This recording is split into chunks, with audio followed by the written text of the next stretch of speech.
Welcome to The Explainer. We're jumping right into something pretty wild today. It's a report from an online intelligence source, and what it claims is frankly startling.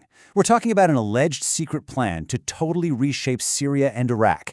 And the craziest part? The source says the whole thing is being run by just one guy, completely behind the scenes. So the source kicks things off with a pretty bold question. Who's really in charge in Iraq and Syria? Are the leaders we see on TV the ones actually calling the shots? The claim here is no. That behind all those familiar faces, there's a totally different, hidden power structure pulling all the strings. And get this, the whole theory revolves around one single person. The source alleges that one individual is being carefully positioned to become the de facto ruler, the undeclared but absolute boss of both countries. Think about that. If that's true, it would completely change the game in the Middle East. So who is it? Well, the source puts a name to it, Thomas Barrack, an American businessman. And they don't just throw this name out there lightly. They say, and I'm quoting here, "The de facto ruler is now Barrack. I am responsible for every word I am telling you." That's some serious confidence. The claim isn't just that he's influential, but that he is the power. Okay, let's get into the first part of this, the political and economic game. So you're probably asking, how on earth could one guy take control of two whole countries? Well, according to this source, it's not a military thing. We're not talking tanks and armies. The alleged plan is all about seizing power through contracts, corporate deals, and getting the right people into the right jobs. And the main tool for this takeover? Mass privatization. The source claims the plan is to sell off all of Syria's state-owned companies. And to do this, it alleges there's a whole network involved, a network that connects Thomas Barrack's company directly to some very powerful names: Donald Trump's son and the son of Turkey's president, Bilal Erdogan. Now, to back this up, the source points to Barrack's own history. It highlights a few key moments. There's a major hotel deal he made with the leader of the Ismaili community. Then, you've got his high-profile arrest in 2021 over his connections to Gulf businessmen. And what the source says is really crucial here is that he was released and later got a presidential pardon from Trump. They frame this as the event that cleared the board for what's supposedly happening now. And look, this whole thing isn't just about Syria. The source makes a very specific prediction about what's coming next. It says Barrack is about to be appointed to oversee Iraq. And this isn't just some regular diplomatic job. No, the claim is that this move is the final piece of the puzzle, the key to complete the system and lock down control over both countries. All right, now we're going to move into section 2. And I have to tell you, this is where the story takes a really sharp turn. We're moving away from politics and economics and into the world of prophecies, tombs, and temples.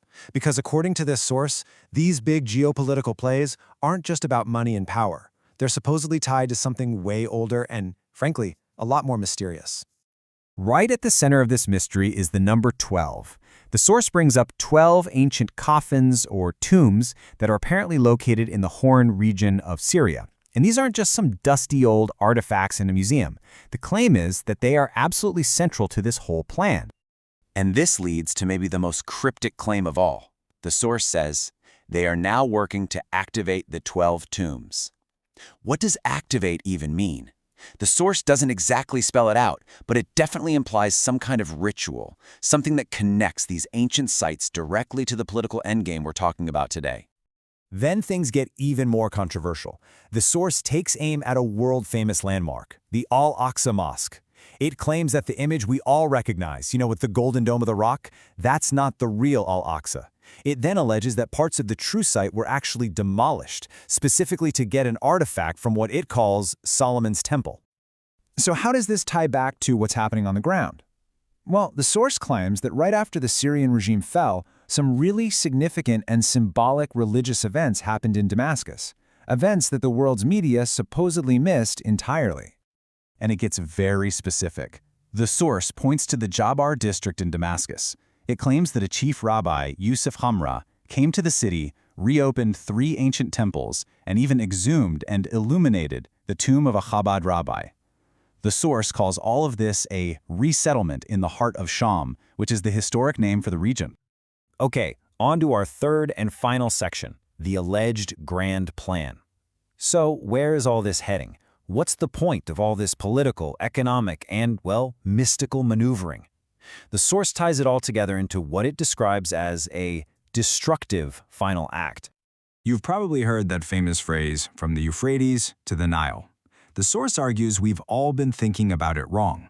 It's not supposed to be a military conquest with armies and invasions. Instead, it's a political and economic takeover, a modern conquest designed to control the region's resources and its entire future. And here is the alleged endgame laid out in 3 chilling steps. Step 1, manufacture division. Take all the existing sectarian differences, Sunni, Shia, Alawite, Druze, and use them as a tool. Step 2, ignite a regional war. The source claims Burke's role is to be the spark that sets off a massive region-wide sectarian conflict. And step 3, crush everyone. Once all the groups have worn themselves out fighting each other, the real players step in and take over what's left. And this quote from the source really sums up the warning. The problem is not Sunni and Shia. After they finish everything, they will crush us all. The point being made here is that these conflicts we see, the ones that dominate the headlines, are just a distraction. The real threat, according to this source, is aimed at everyone, no matter what side they're on. To drive the point home, the source even claims to quote Thomas Barrack himself. It presents him as saying, "I am not a guarantor of anything. We are entering a dangerous and critical phase." The implication is that the supposed mastermind isn't even hiding it. He's openly signaling that things are about to get very chaotic. So what do we do with all this? Is this a blueprint for the future or a warning of manufactured chaos? The source lays out this incredibly intricate web connecting modern politics, big money, and ancient prophecy, and claims it's the hidden reality of what's happening in the Middle East. It leaves us with a pretty heavy question. Are we just watching history play out naturally, or is this a warning about a catastrophe that's being engineered on purpose? For now, the source suggests the answer is still hidden in the shadows.